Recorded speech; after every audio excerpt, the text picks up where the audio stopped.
Dia, graça e a paz do nosso Senhor Jesus. Adivinha o que eu vou falar hoje? Romanos capítulo 8, por gentileza.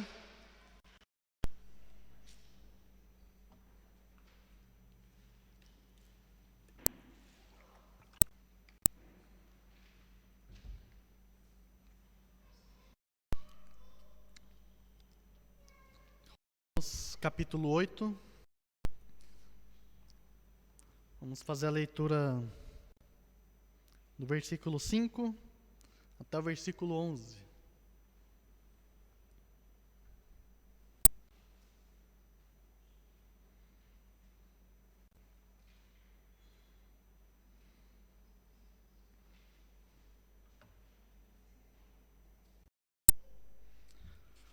Versículo 5 diz o seguinte: quem vive segundo a carne tem a mente voltada para o que a carne deseja, mas quem vive de acordo com o Espírito tem a mente voltada para o que o Espírito deseja.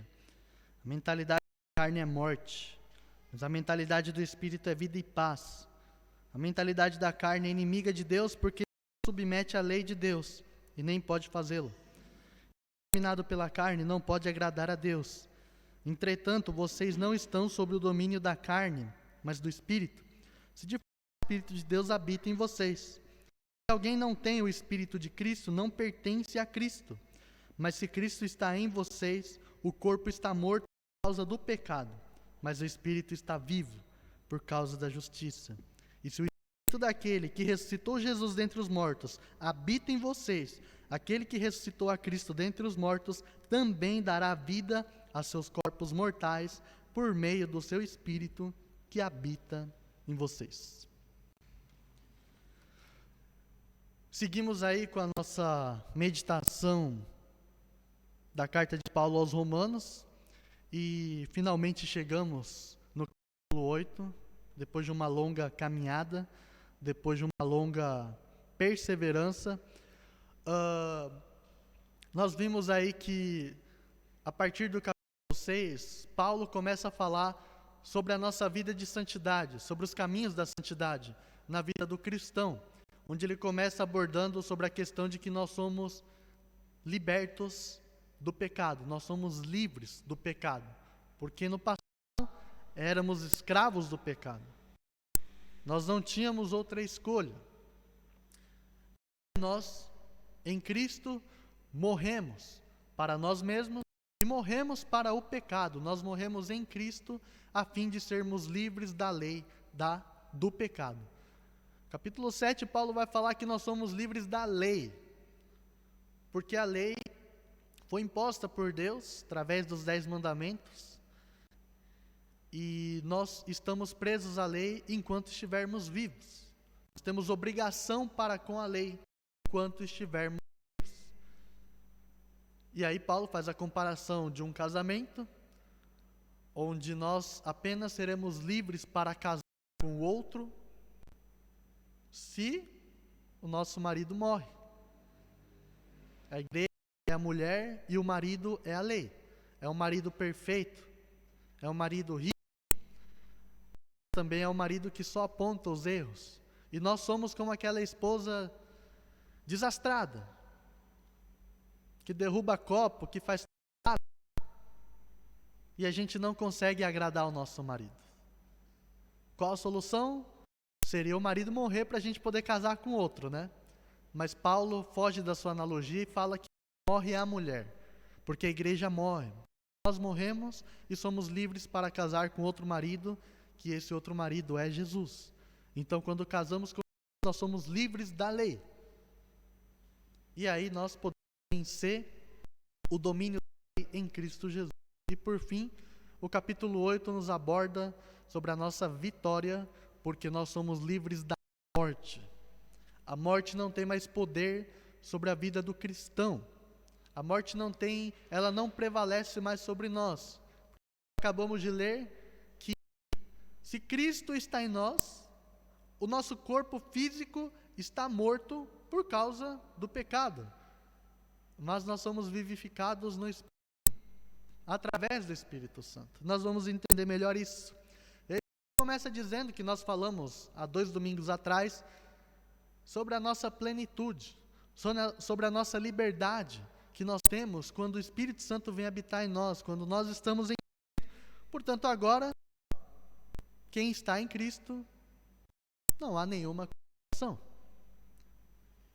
Porque em Cristo Jesus, a lei do Espírito e da vida nos libertou da lei do pecado e da morte. E hoje, Paulo vai falar sobre a questão, a partir do versículo 5 até o versículo 11, vai falar sobre a questão da nossa liberdade perante a derrota. Porque se somos pecadores, somos escravos do pecado, escravos da lei, então nós somos derrotados. E essa é a ênfase que Paulo, ele fala. Mais uma vez vamos ler o capítulo 7, versículo 24. Olha só o que Paulo fala. Vou voltar a página aí, capítulo 7, versículo 24. Miserável homem que eu sou, quem me libertará do corpo sujeito a esta morte? Então, nós temos uma vida de derrota, porque somos pecadores, porque a nossa natureza está caída. Mas o capítulo 8 começa a falar sobre a nossa vida no Espírito, onde nós somos livres da derrota, nós somos mais do que vencedores em Cristo Jesus. E mais uma vez, nós não somos vencedores em relação à nossa vida, as coisas desse mundo. Nós somos vencedores em cima do pecado, nós somos vencedores em cima da morte, nós somos vencedores perante aquilo que nos obrigava a estarmos naquela situação de prisão. Mas o capítulo 8 vai dizer que nós não temos nenhuma obrigação com a carne.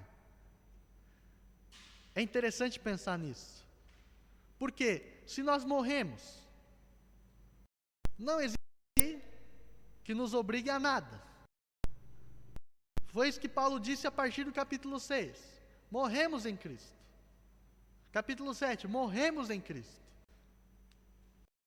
E se a pessoa está morta, não há que seja imposta sobre ela. Então o que o crente ele precisa fazer? Todo pecado bate a porta, a gente tem que falar aqui meu atestado de óbito. Eu estou morto, eu não tenho obrigação para com. Isso que Paulo vai dizer. Nós não temos obrigação para com a carne, nós somos livres no Espírito. E a condição é que a gente tenha o Espírito Santo em nossas vidas. Versículo 5. Quem vive segundo a carne, tem a mente voltada para o que a carne deseja. Mas quem vive de acordo com o Espírito, tem a mente voltada para o que o Espírito deseja. Então, a primeira consideração que a gente poderia fazer é que existem 2 forças que atuam na vida do ser humano. A carne e o Espírito. E está dizendo que a carne tem a mente voltada. Quem vive a carne tem a mente voltada para o que a carne deseja. Mas quem tem o Espírito deseja agradar ao Espírito, deseja agradar a Deus. Agora, ao mesmo tempo, nós temos aí essas 2 forças que são opostas, agindo em nossas vidas. Todos temos Jesus no coração, todos somos salvos. E agora a gente precisa de algo a mais. A salvação, a nossa justificação, ela não acontece na nossa vida. Nós não nos tornamos justos. Não há um justo sequer, nem que busque a Deus. Romanos 3:11. Então, por que nós somos justificados? A nossa justificação, ela acontece lá no céu. Ela acontece no tribunal de Deus. E nós não nos tornamos justos, nós fomos declarados justos por fé. Quando nós cremos, nós não temos mais condenação. Nós somos declarados justos por Deus. A coisa que acontece em nós é o evento da santificação. E todas as coisas que a Bíblia nos ensina, parece que existe um paradoxo. Porque é difícil a gente falar, eu sou santo. Mas Jesus disse para a gente buscar a santidade. Deus disse no Velho Testamento, sede santos, assim como eu sou santo. E Hebreus, capítulo 1, se não me engano, vai dizer que sem santidade ninguém verá a Deus. E nós precisamos atribuir isso para a nossa vida. Nós não estamos mais dominados pela carne. E quem vive pela carne não pode agradar a Deus. A pergunta é, por mais que a gente tenha se convertido, por mais que a gente tenha sido salvos, por mais que a gente tenha sido batizados, por mais que a gente tenha obreiros na igreja, por mais que a gente pregue o evangelho no nosso bairro, na nossa cidade, pergunta, você continua pecando? A sua natureza humana, ela desapareceu? Não. Mas a grande diferença é que quando nós não tínhamos a Cristo, nós éramos réus perante um juiz. Mas em Cristo, nós somos filhos perante o Pai. Quando o filho desobedece ao pai, ele deixa de ser filho? Não. E muitas vezes nós temos uma desorientação bíblica, pensando que quando pecamos, não estamos mais salvos. Mas também a nossa salvação não pode ser garantida por nós, por toda a nossa vida. Existe a possibilidade da gente apagar o espírito. Mas qual é a grande questão? Quando nós pecamos, primeiro passo, devemos reconhecer. Segundo passo, devemos confessar. E terceiro passo, devemos nos arrepender. Devemos abandonar o nosso pecado. E assim, nós podemos sempre viver, como Paulo diz, com a mentalidade do que o Espírito deseja.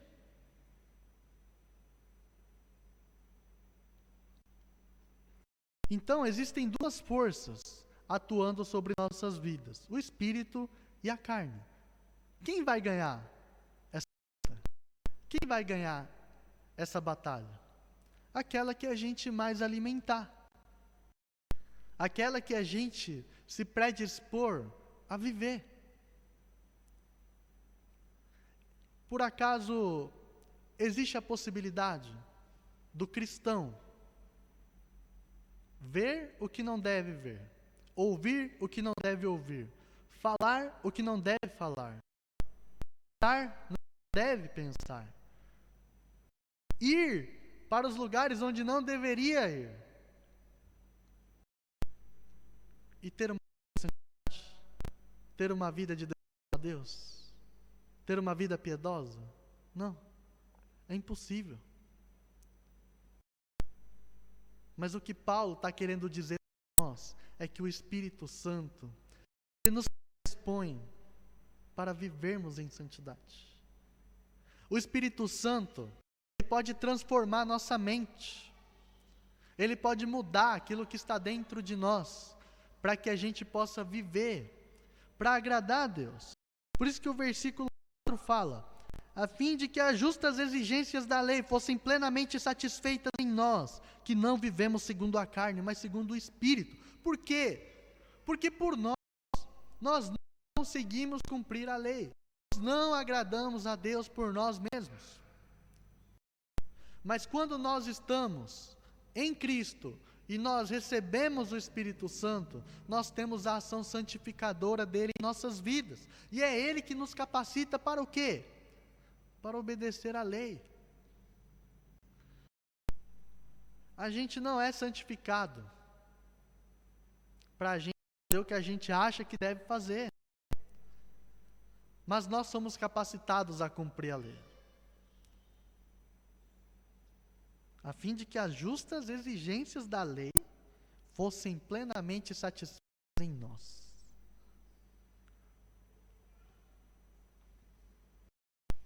Que eu e você possamos desejar ter essa vida vitoriosa sobre o pecado e que a gente não venha alimentar a carne, mas que possamos nós alimentar a nossa vida espiritual. Outra questão é que quando nós somos salvos, o pecado deve ser um acidente na nossa vida. E não deve ser um hábito, ou um comportamento, ou algo constante. Nós não temos mais prazer no pecado. Nós devemos parar para pensar se ainda temos. É difícil essa questão, porque nós, pela nossa natureza decaída, nós somos inclinados para as coisas da carne. Mas a gente tem que parar para pensar no seguinte: quando eu peco, quando eu cometo alguma coisa que não agrada a Deus, eu tenho que pensar que eu recebi um novo coração, uma nova mente e uma nova vida. E o nosso prazer está na lei do Senhor. Como diz o salmista, a sua prazer está na lei do Senhor e medita dia e noite. Quando nós sentimos prazer na lei do Senhor, nós não desejamos viver em pecado. Logo a gente se arrepende. Mesmo que a gente esteja sujeito ao pecado, mesmo que a gente esteja sujeito a tropeçar ou a cair, nós por um momento perdemos a alegria da salvação. Ficamos tristes porque entristecemos o Espírito Santo. Mas o nosso caminho de volta deve ser em comunhão com Deus. Nós precisamos pensar que é essa situação que acontece na nossa vida, de que quando pecamos, nós não temos prazer em continuar a nossa vida no pecado. Versículos 6 a 8. A mentalidade da carne é morte, mas a mentalidade do Espírito é vida e paz. A mentalidade da carne é inimiga de Deus porque não se submete à lei de Deus e nem pode fazê-lo.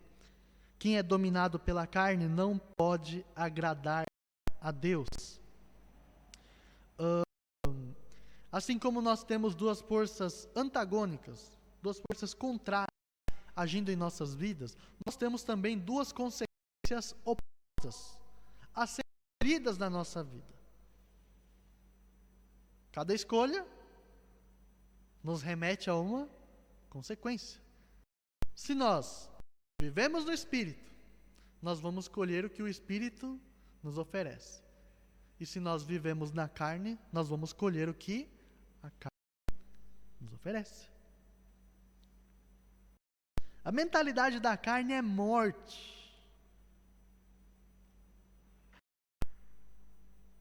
E a mentalidade do Espírito é vida e paz.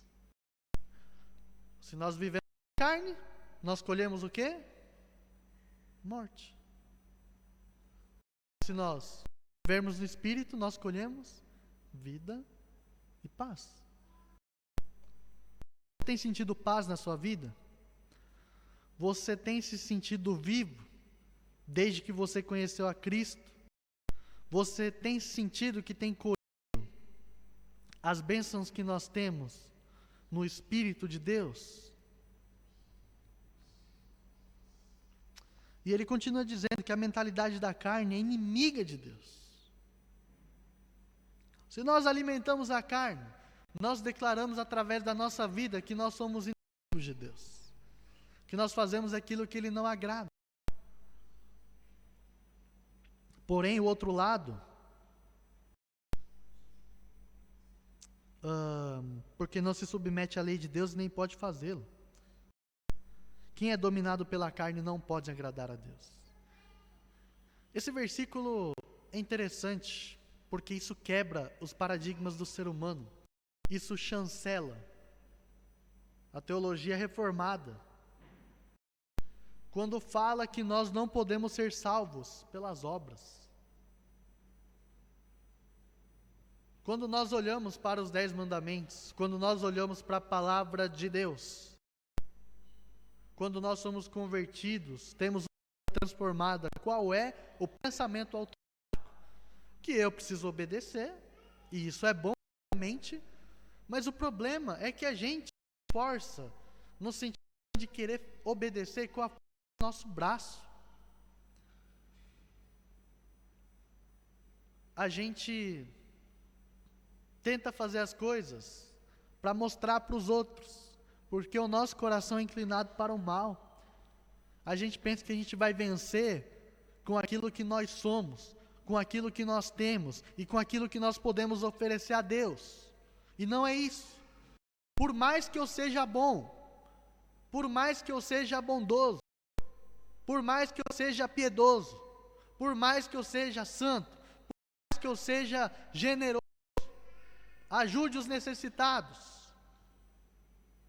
ore 4 horas por dia, passe o dia inteiro meditando na palavra, por mais que eu jejue, por mais que eu faça tudo, eu não tenho a capacidade de agradar a Deus, eu não sou bom. É por isso que Jesus falou aos fariseus: vocês são sepulcros caiados, vocês estão mortos por dentro e ainda jogam uma pá de pau em cima do caixão de vocês, estão cauterizados.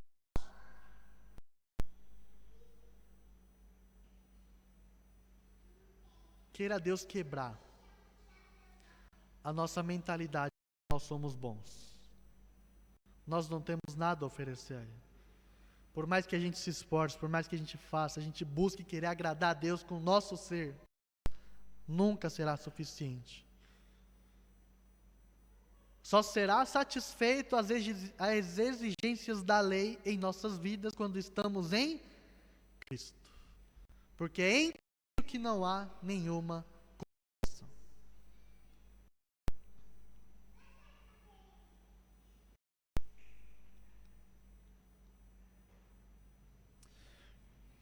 Versículos 9 e 10. Entretanto, vocês não estão sob o domínio da carne, mas do Espírito, se de fato o Espírito de Deus habita em vocês. E se alguém não tem o Espírito de Cristo, não pertence a Cristo. Mas se Cristo está em vocês, o corpo está morto por causa do pecado, mas o Espírito está vivo por causa da justiça. Primeiro, Paulo aborda sobre essa questão da nossa incapacidade de agradar a Deus. Porque isso é uma consequência do quê? Do pecado original, da nossa depravação total. Estamos mortos em nossos delitos e pecados, estamos separados da presença de Deus, carecemos da sua glória. E não há nada que a gente faça para que a gente possa religar, restaurar com Deus. Mas a boa notícia, Paulo começa dizendo que nós não estamos sob o domínio da carne, mas do Espírito. E a condição é, se de fato o Espírito de Deus está em vocês. Qual é a condição para que o Espírito Santo esteja em nós? É que nós estamos em Cristo.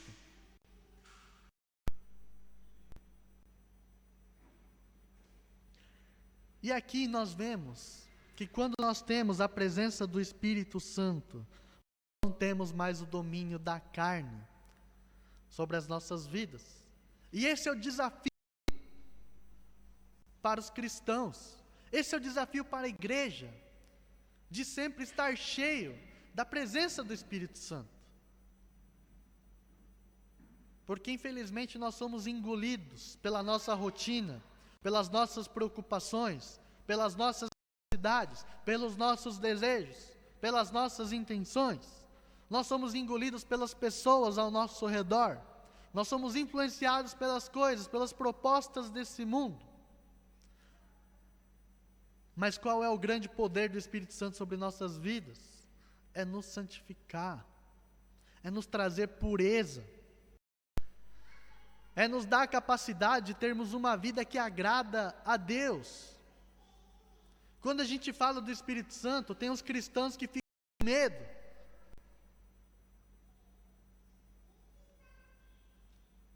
Principalmente se é japonês, né? O japonês gosta de ser tranquilo. Mas outro extremo é que muitos crentes, quando ouvem falar do Espírito Santo, já imagina sinais e maravilhas. Já imagina coisas estrondosas acontecendo. E não é errado também. Mas qual que é a grande questão da ação do Espírito Santo em nossas vidas? Primeiramente, é a nossa santificação. O maior milagre que nós temos que esperar, que o Espírito Santo pode fazer em nossas vidas, é a nossa transformação, é a nossa regeneração, é a nova vida que nós temos se estamos em Cristo. Primeiro é em nós, e depois é através de nós. 1 Tessalonicenses 5, Paulo vai falar que o Deus da paz vos santifique inteiramente. Que a gente possa buscar a presença do Espírito, para que sejamos purificados, para que possamos buscar essa vida de santidade. E ainda mais nós que somos, se perguntarem para você a sua religião, você tem que falar: minha religião é a santidade, que é a herança que nos é dada pela nossa tradição, a inteira santificação. Precisamos buscar essa vida que agrada a Deus. E mais uma vez, não é por nós, não somos nós, mas é Ele. É o nosso coração sincero, é o nosso coração voltado para as coisas de Deus, é o nosso desejo, é o nosso esforço, é a nossa perseverança, se de fato o Espírito de Deus habita em vocês. E se alguém não tem o Espírito de Cristo, não pertence a Cristo. Você acha que você não tem o Espírito Santo? É para você parar. É para você parar e pensar que tem alguma coisa de errado. Não existe a possibilidade de sermos cristãos sem a presença do Espírito Santo. Porque o Espírito Santo é a garantia da nossa salvação. Efésios 1 vai falar que Deus nos escolheu desde antes da criação do mundo para sermos santos e irrepreensíveis. Jesus, ele veio para morrer pelo nosso lugar, pelos nossos pecados, para nos libertar, para nos dar salvação. E a terceira bênção que Paulo cita em Efésios 1 é que o Espírito Santo, a bênção dos três, do Pai, do Filho e do Espírito Santo, e a bênção do Espírito Santo é que nós somos selados para a nossa salvação, nós somos guardados. Não sei se você já enviou uma carta em algum lugar. Quando você envia uma carta, eles colocam um selo, para mostrar que essa carta não foi violada, não foi adulterada, não foi aberta, mas ela chegou na mesma situação em que a pessoa que envia, ela preparou. Está dizendo, não foi violada, está nas condições que deveria chegar. E da mesma forma, o Espírito Santo nos sela, é a nossa garantia. Ele nos guarda, para que quando a gente chegue na presença de Deus Pai, Ele veja o selo, fala: este não foi violado, este está como eu guardei para ele chegar até hoje, aqui na minha presença. Sem o Espírito Santo, nós não somos nada. Sem o Espírito Santo, não temos nada. Sem o Espírito Santo, nós estamos condenados, estamos perdidos.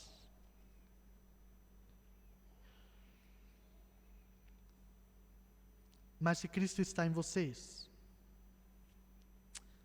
tem mais uma coisa que eu tinha que destacar aqui, sobre a questão da presença do Espírito Santo.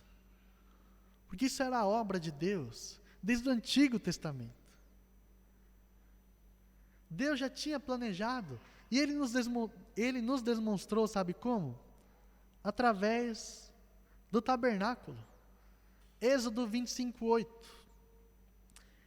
Deus falou: e farão um santuário para mim, e eu habitarei no meio deles. Então a presença de Deus se manifestou no templo, na construção, no tabernáculo, primeiramente. E aí quando se construiu o templo, que foi construído pelo rei Salomão, e aí Deus passou a habitar no meio do povo, primeiramente pelo tabernáculo. Deus habitou no meio do povo. E depois Jesus veio. O Verbo se fez carne e habitou entre nós. E assim Cristo morreu, ressuscitou, Ele foi levado aos céus. E aí Ele derramou do seu Espírito Santo a todos nós. E o Espírito Santo, Ele não está assim perto, rondando pelo mundo. Mas o Espírito de Deus, Ele habita em mim e habita em você.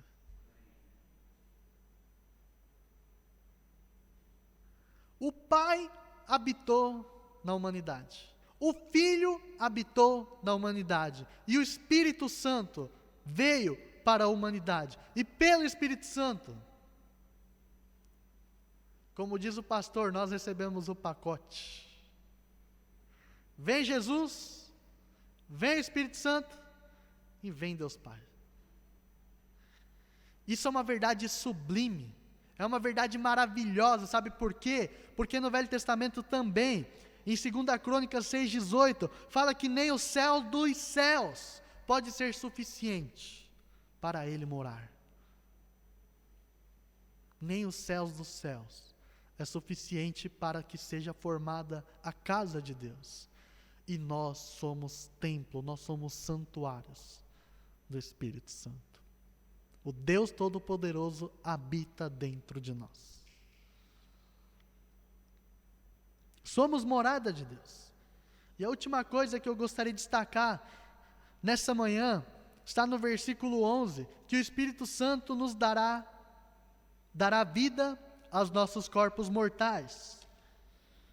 E se o Espírito daquele que ressuscitou Jesus dentre os mortos habita em vocês, aquele que ressuscitou a Cristo dentre os mortos, também dará vida a seus corpos mortais, por meio do seu Espírito que habita em vocês. O nosso corpo é um corpo mortal, é um corpo limitado. Para pensar comigo. O nosso corpo às vezes falha, o nosso corpo às vezes tem alguns defeitos. A gente adoece tão fácil. Se a gente não cuida do nosso corpo, aí a gente vai tirar o sangue lá, fazer o exame, aí a gente vai ver colesterol, triglicérides, glicose. Ai, Jesus. E aí com o passar do tempo, começa a nascer as marquinhas no nosso rosto, começa a cair os cabelos. O cabelo fica branco. A nossa disposição cai. A gente fica fraco. A gente perde o ânimo com as coisas. Tem pessoas que aí precisam de outras para poder andar, para poder fazer suas necessidades. O nosso corpo é um corpo mortal, é um corpo frágil. É um corpo que descerá à sepultura novamente.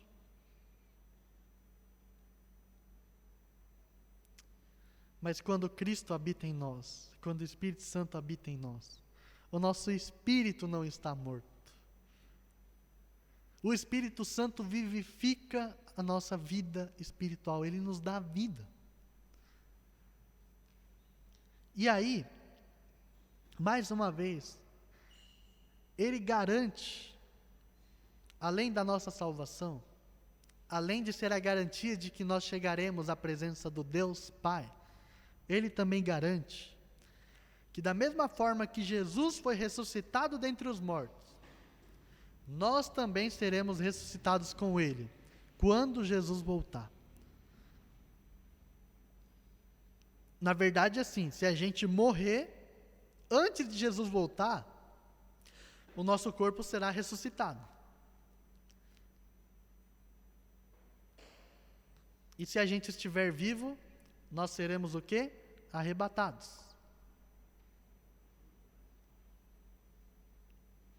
Mas como que isso vai acontecer? Se tem pessoas que são cremadas, e aí jogam os pós.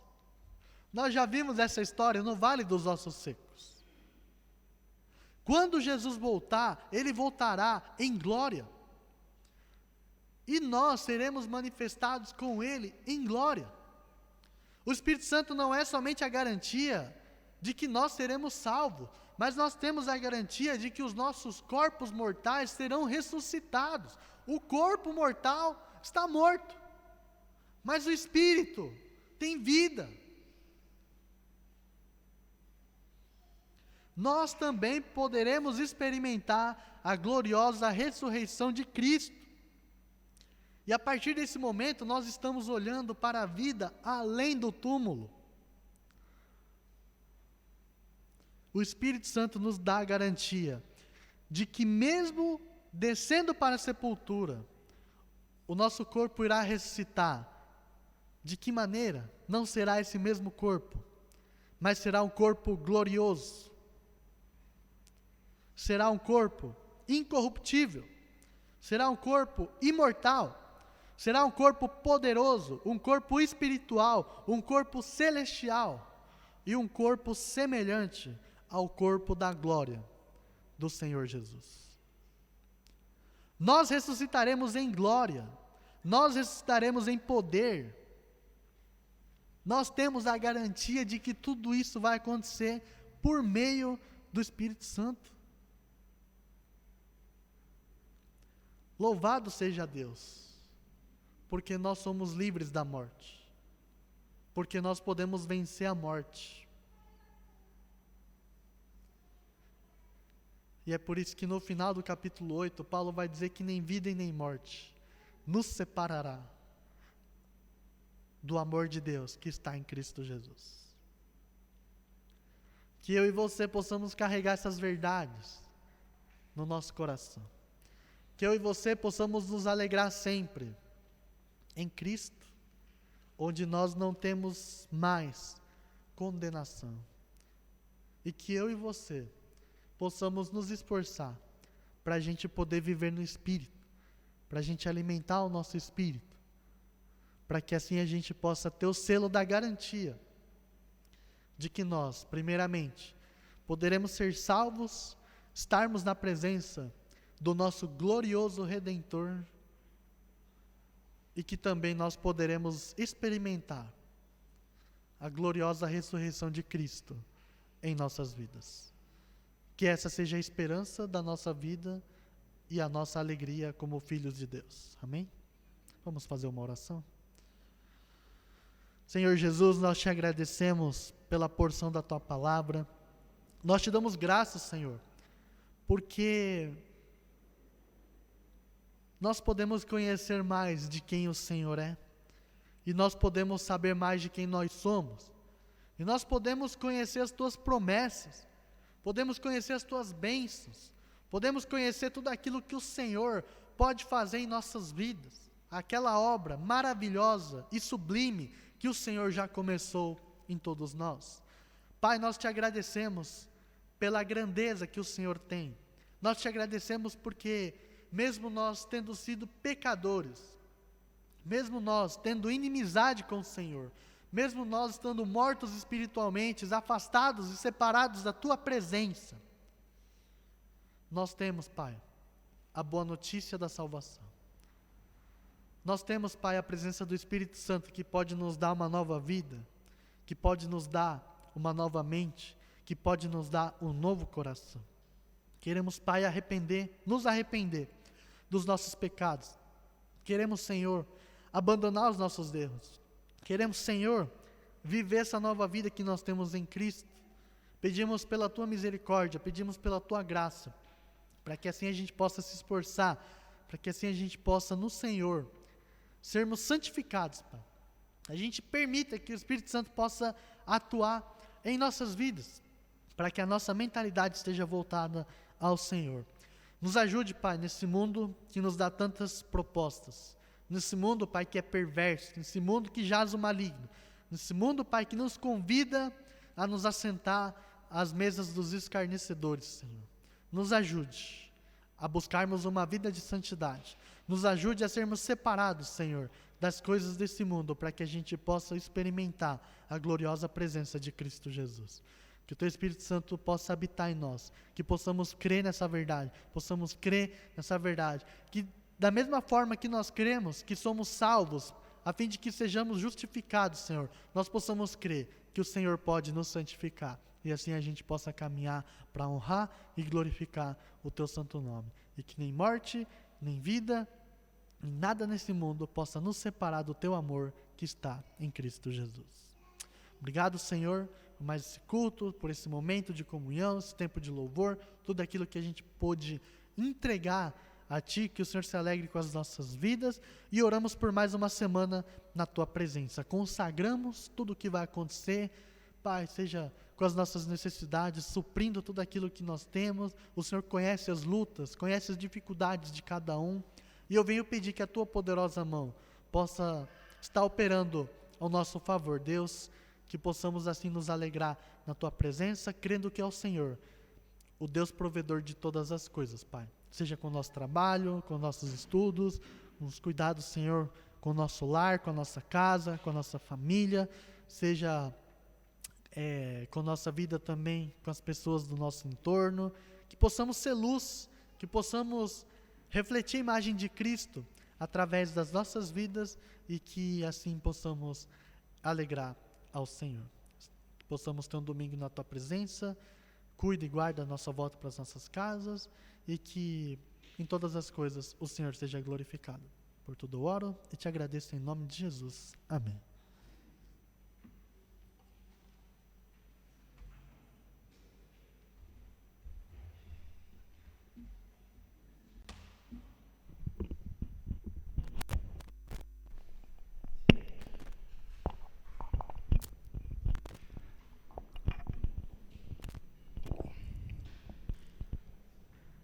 Que a graça do nosso Senhor Jesus Cristo, o grande amor do Pai, e a comunhão e a consolação do Espírito Santo esteja com você hoje e sempre. Amém e amém. Deus abençoe.